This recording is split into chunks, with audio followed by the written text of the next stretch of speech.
has come on the show, and he's listened to me ask him questions for 30 minutes, and he's done a fantastic job. We talked about quantum annealing, quantum computers, the larger tech ecosystem, current clients, commercial value, and lots of goodies about quantum computing and the state of this very special company, D-Wave, and how they're positioned in the industry and quantum computers and the quantum ecosystem in general. I loved hearing his thoughts. I think you will too. Let's jump right in.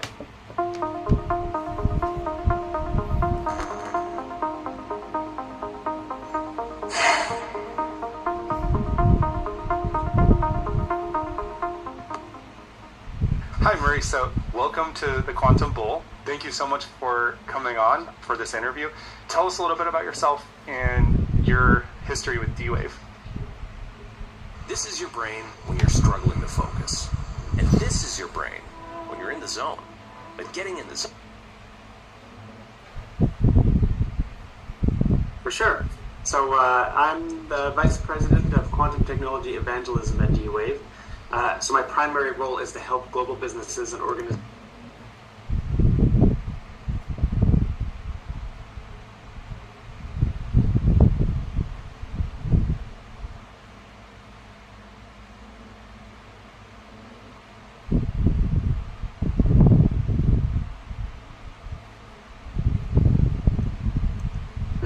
to understand so my primary role is to help global businesses and organizations to understand quantum computing and the transformational impact it can have businesses and organizations to understand quantum computing and the transformational impact it can have for them today.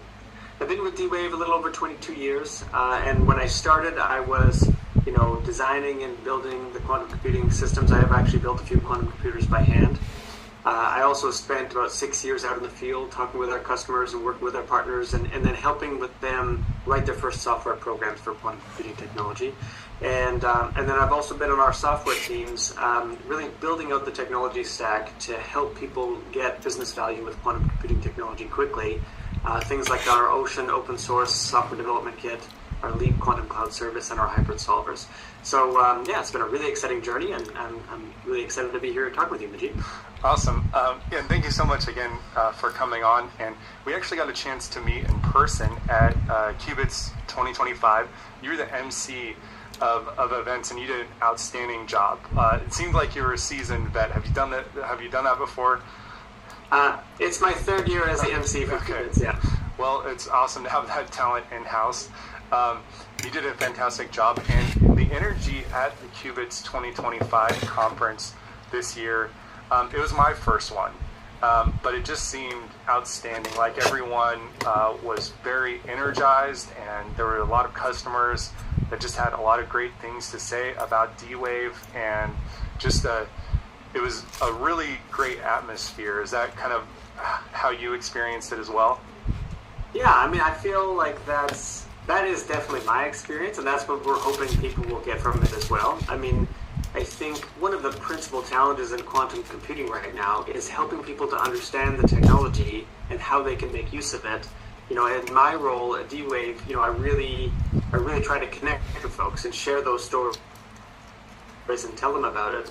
But there's more to communication than just hearing it from me. I'm hearing it from folks at D-Wave. And I think the Qubits conference is an excellent opportunity where researchers and programmers who are actually working with the technology can help other people understand what it feels like to program the system and to get fast responses from it, and then also to hear from our customers about the value that it brings, because that's really, I think, what helps it to feel real for folks and for them to connect with how quantum computing has been realized today. So you've been at D-Wave for a long time, and one of the questions that I was just dying to ask you is, does 2025 feel different at all? Because from my perspective, as an investor, and just I cover a lot of the quantum stocks and that type of thing, D-Wave's had a lot of exciting things this year. They had the quantum supremacy, their increased guidance, their quarterly earnings call, and also a lot of drama just in the quantum computing space with and Dr. Bratz leading the company in a very admirable way through this very interesting period of time. So I'd love to hear your thoughts on 2025 for D-Wave and how that compares to previous years. Yeah, I knew going into 2025 that this was going to be our best year ever. And each year, like all throughout 2024, as I was connecting with folks and sharing, what the capabilities of the quantum computers were, how reliable they were, the ตอนนี้ยังฝนไม่ตกครับเพชร applications that were being built on them, I could tell that it had reached a level where all of their core questions were getting answered, and they were really interested in using the technology. Sort of like how can I get started with the technology, and we've got a great process for getting them going. In the 22 years I've been at D-Wave, it's been a fantastic ride, and we've made like a lot of progress every year. But I would say what really differentiates it is that early in a technology development cycle, as you're describing it to folks, there are definitely people that you meet who are kind of like, yes, I want to get involved right away. But there are always a large group of folks who kind of like, they're excited by it and they can see your enthusiasm for it, but you can sort of tell there's something missing. They're not quite sure how this connects to their life. And that really has changed for us now, where, people can see that it's being used for like, retail grocery stores. It's being used to help, mobile telecommunications networks run more efficiently. It's being used in automobile manufacturing processes.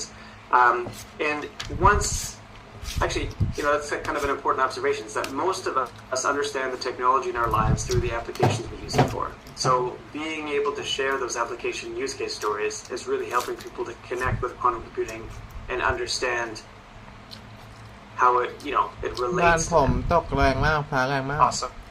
So on that note, can you shareดีครับ commercial จะได้ adoption เย็น of ๆแฟน quantum เชียร์บอก annealing? So you guys, D-Wave specializes in quantum annealing, and maybe you could just lay kind of just a 101 groundwork on quantum annealing versus gate-based for the viewers and audience, the difference between those two technologies, and then also what type of commercial adoption have you seen? Yeah, absolutely. Okay, so let's start first with like a bit of the hierarchy of terms, or like the taxonomy of quantum computing. So at the broadest level, quantum computing is energy efficient compute for hard problems. So think about it as one of the efficient computing. So at the broadest level, quantum computing is energy efficient compute for hard problems. So think about it as one of the computing resources that we can bring to bear when we're tackling challenges in industry and government and research. One level deeper from that, at the top of the pyramid, is the notion that in quantum computing, you're trying to use quantum effects to help you perform calculations that are too slow or too hard to do with regular classical computers. Okay, so that's a very clear idea, and it suggests that quantum effects can be a resource for a computer. So what type of resource does it represent? Well, that brings you down into an idea of like, there's different ways to use it as a resource, and those ways represent different models. เราก็ฟัง Primary ควอน models ตัม are คอมพิว annealing ติ้ง and gate. So I haven't gotten to like, how do you build them, or what do you build them out of? That comes later. First, you have to decide how you want to use the quantum effects in your calculation. In annealing, the quantum effects are used in the computer to help it move between solutions more quickly. So if you're in the process of running a business application where you're creating schedules for a delivery fleet, and you have a current schedule but you're not happy with it, you want to move to a better schedule, you want that movement to happen as quickly as possible in the computer, and then ideally, once you get to that new solution, move beyond it to a better one still. So quantum effects can help the computer to do that faster. And that's the idea behind the annealing model, and it shapes everything from the way that you program it, the fact that you don't need to know quantum mechanics to use the machine, and the fact that it's really suitable for logistics, scheduling, resource allocation applications like workforce scheduling, production scheduling, cargo loading, those types of things. In the other model, which is commonly referred to as gate model of quantum computing, you're using the quantum effects in the computer to allow the computer to store more information. And that's really powerful if you want to simulate things like molecules, or if you want to do like fluid flow calculations, like airflow over a vehicle or something like that. So the key thing there is that you're using the quantum effects like a notepad. You're working through a calculation and you're keeping track of your progress in the calculation in a set of quantum states. I'm not going to define those right now, but let's just say there's quantum states in the computer. That's where you're storing the progress in your calculation.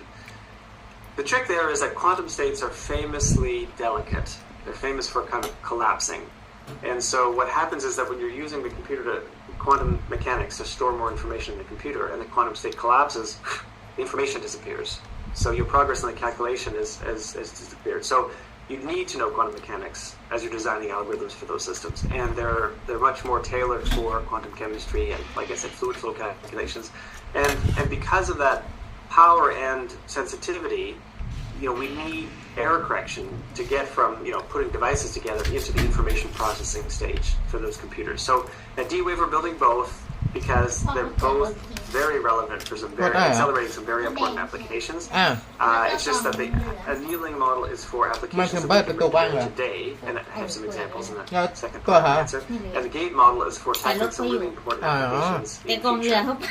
ก็วางไว้ข้างล่างรถแต่ว่าเปิดไว้ And we want to be able to เปิดกล่องด้วยเหรอ give our customers แปลว่า provide เขาอยู่แถวๆนั้นแหละ solutions. โกดังก็เปิด So อ๋อ with โก that, ดัง let me เก่า get to อ่ะ the second part of your question. หรือว่าโกดัง Okay, ใหม่ what are some of the applications that are being run? So anything from like optimization problems to machine learning problems to แต่เธอปิดไว้ก็เดี๋ยว quantum chemistry problems and drug discovery problems are things that people are looking to quantum computers to help accelerate and help us get to better solutions faster. Some of those are very near term and some of them are further out. The nearest term ones are in the optimization space. So, for instance, like Pattison Food Group is a company here in Western Canada that owns 13 different grocery brands. So they have two applications they're running right now. One is they produce schedules for their at-home grocery delivery driver fleet. It was a very important application they needed to develop and accelerate during the pandemic because a lot of people were ordering groceries to be delivered to their homes. And by putting that application onto our quantum computing systems, they were able to save 80% of the time it was taking them to produce those schedules. That application has been in production since 2022. So since then, they've actually now built a second application, which is for in-store workforce scheduling. So those are the folks who work at like cash registers, in the floral department, in the deli department, those kinds of things. And it's tricky because the employees aren't trained to work at all of the departments of a store, right? They only have training to work in some departments. And they would all like to have, appropriate work schedules, some of them full-time work schedules, some of them part-time work schedules. And they have shift work too. So if you're working a night shift, you can't work a morning shift the next day. So there's a lot of business realities that have to be taken into account when you're producing schedules like that. And that's an application that they've taken through their first phase of production rollout, and they're already expecting to save their workforce 50,000 hours every year as they do that. And think about the impact of the people that it's their most senior employees who were previously involved in that work.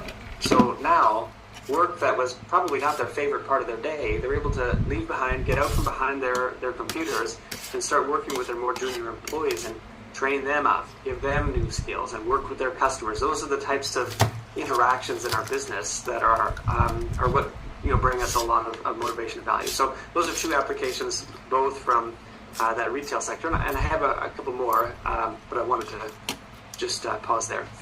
Thank you for taking that huge question, and it was a multi-part question. You did incredible navigating through that. So amazing progress, and also we have like in our current state of technology, right? We have the AI boom, the AI data center, and we know that AI data centers, one of the big problems is they are resource hogs, right? Every time you build an AI data center, you also need to build a power plant to power the data center.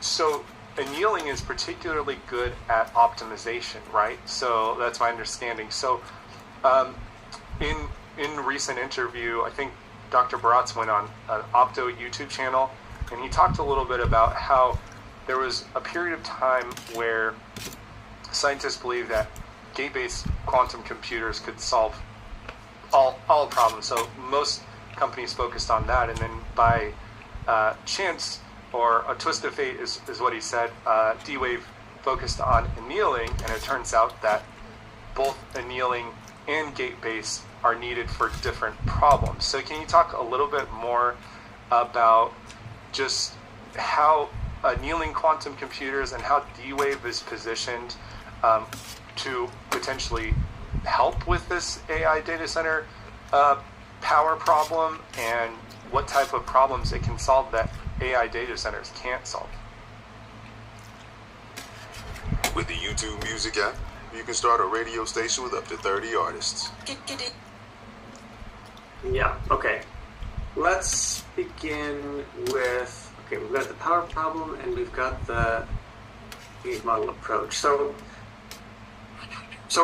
I mean, one of the things I'll mention is that at the time that we chose to build annealing, it wasn't so much chance as like really, really carefully thought through strategy. It just turns out that a lot of things that we thought to be true have now been confirmed by the research community. And so, you know, and then also some things that we suspected were the case have also sort of materialized in that direction. So, which is to say that, you know, when you think about a computer, you know, there's a fundamental question about, like, what can this calculate? And computer scientists have talked about the computability and this notion of a Turing-complete machine, a machine that can compute anything that a Turing machine can compute. Both gate model and annealing computers are universal in that sense. Anything I could put on a classical computer, I could put on either a gate model system or an annealing system. That's probably not well understood, and probably not well understood even in the quantum computing community, but it's pivotally important. So the next thing is, you know, am I going to be running spreadsheets on quantum computers? And the answer is no. And the reason is because even though you could run anything on it, it's not able to accelerate all problems. So in the development of the quantum computing industry, you know, computer science complexity theorists gave us some really powerful, important theory about what we could understand that quantum computers would be able to accelerate, and also accelerate them most, like to the greatest degree. And that was sort of an important kind of North Star to give us a bit of direction about what we should be building. In the D-Wave, we started building gate model systems as well. What we realized was that there are nonetheless some really, really great engineering challenges that need to be overcome. And we realized this back in the early 2000s. Some of which have been overcome now by the broader quantum computing community that have come together to solve those problems. But an important element is, what is the overhead that is between you and solving industrial problems? And we realized early on that in problems of like logistics and optimization, there's a much closer connection and a much broader connection to industry and industrial problems where we can bring the value. And we determined early on that, in fact, those systems were going to be easier to build. So we would actually, it's a shorter path and less overhead between us and actually accelerating problems in that space. And now, so we started on that path, and we were making great progress. And the more progress we made, the more our competitors sort of had to choose a different space. You know, it's not like quantum computing hasn't developed like integrated circuits where the companies were constantly breaking apart and reforming, and there were several companies on an even playing field. We were way out ahead of other people. So that's what's allowed us to get a huge lead in annealing, and there's a whole variety of other reasons why that's the case. So that's part of the strategy that has set D-Wave up as the world leader in annealing quantum computing, way, way ahead of everybody else. And it has applications today, and we're the company for people to work with in that space. And so, yeah, that's highly differentiating, and it's really valuable, and we can speak in very simple terms with our customers about that. Now, to your second point about, you know, addressing the energy crisis with quantum computers, that is, we've just learned something relatively recently. You know, we recently had published in the peer-reviewed journal Science a paper where we did a comparison between classical computing and our quantum computers, our D-Wave advantage and advantage to annealing quantum computers. The comparison was against the Frontier and Summit supercomputers at Oak Ridge National Laboratories. And the Frontier supercomputer is one of the largest, most energy-efficient supercomputers on the planet. And even though it's one of the most energy efficient, it still consumes 21 megawatts of power to run it. By comparison, our quantum computers take 12 kilowatts of power, 12 kilowatts, so 1,000 times less power than that system. And in that calculation, we were performing magnetic material simulations, which are an important application. Magnetic materials are used in medical imaging and in sensors and motors and batteries and a variety of other applications. And in that calculation, we were able to complete the calculation in 20 minutes, and we were able to determine scientifically it would have taken 1 million years to do that with the Frontier supercomputer. Wow. So basically, if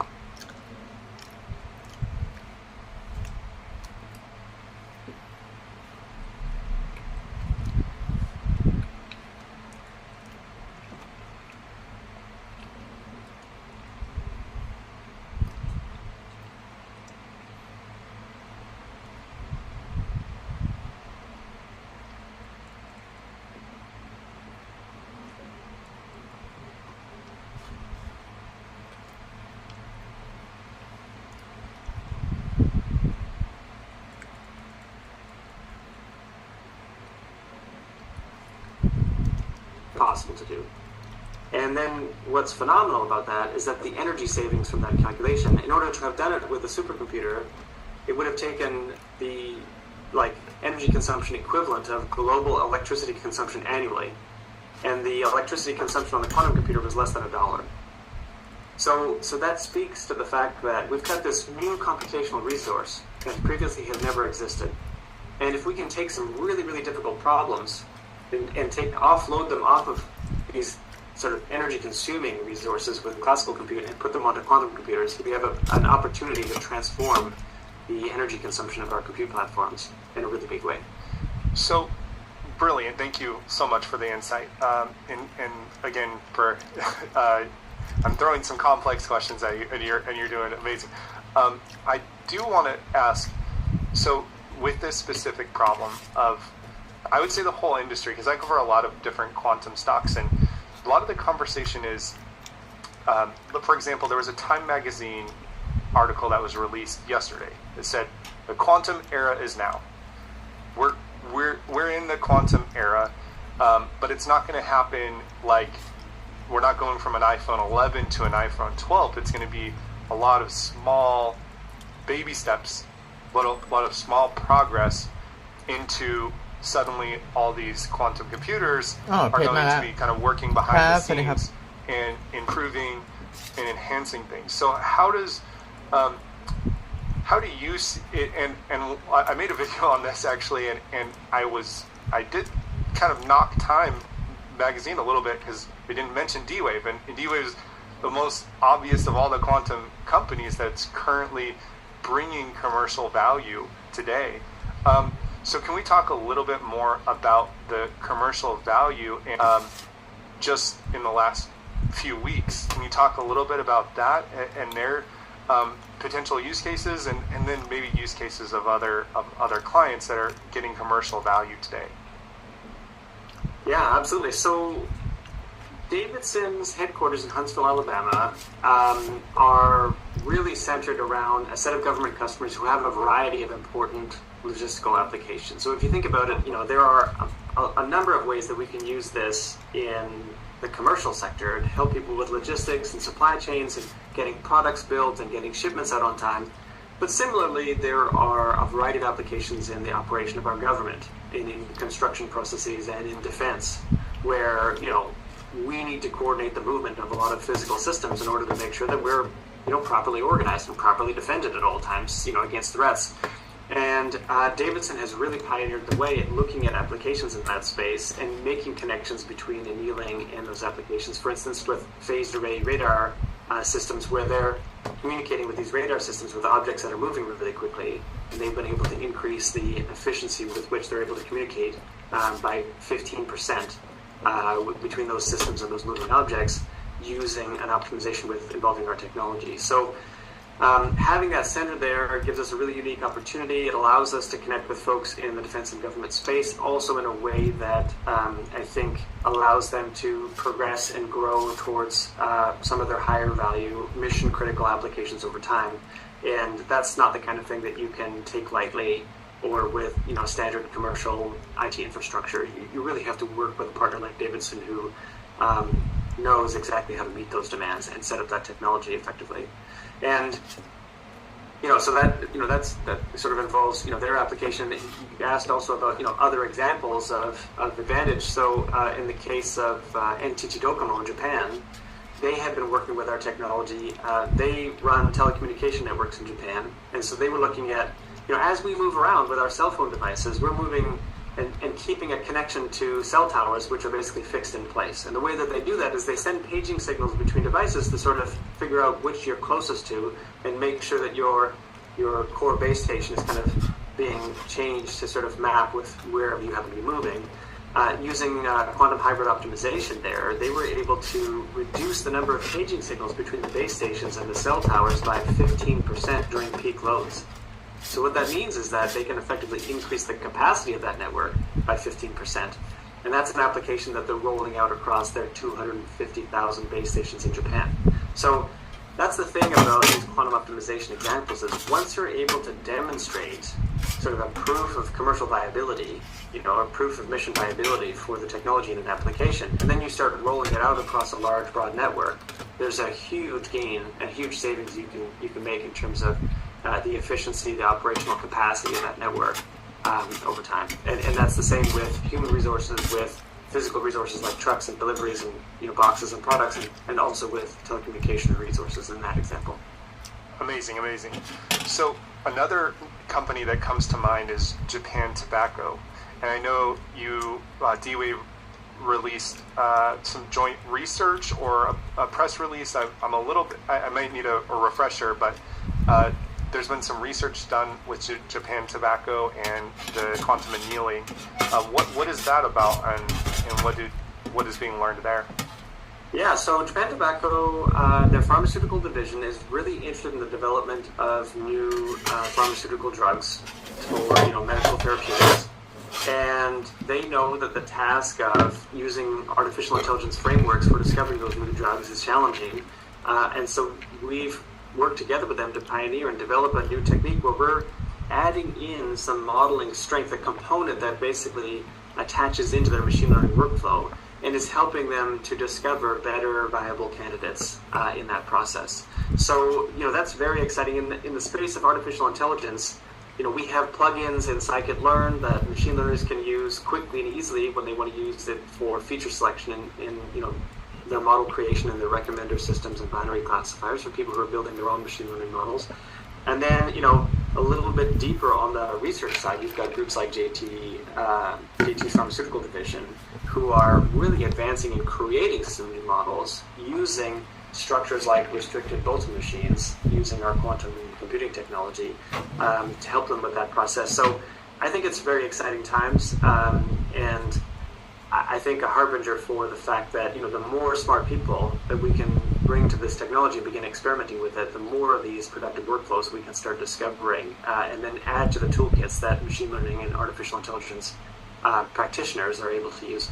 So speaking of bringing more smart people, I did notice that D-Wave's been hiring in 2025. Can you speak a little bit to kind of growth areas, and what does the company see? Like, let's just fast forward to 2028. What's your ideal scenario for D-Wave's place in the quantum world? Well, I'm biased, so I would say that D-Wave is already far and ahead leader in the commercialization of quantum computing technology. We were the first to commercialize it. We're also the first to have in production quantum applications with our customers. There are over 100 organizations around the world who trust us and use our quantum computing technology to help bring them value. So by 2028, what I see as the principal challenges is helping people to realize what the quantum computing has been realized, that it's available to them, that it can bring them value, that it maybe only takes a few, as little as a week, but maybe it's a few months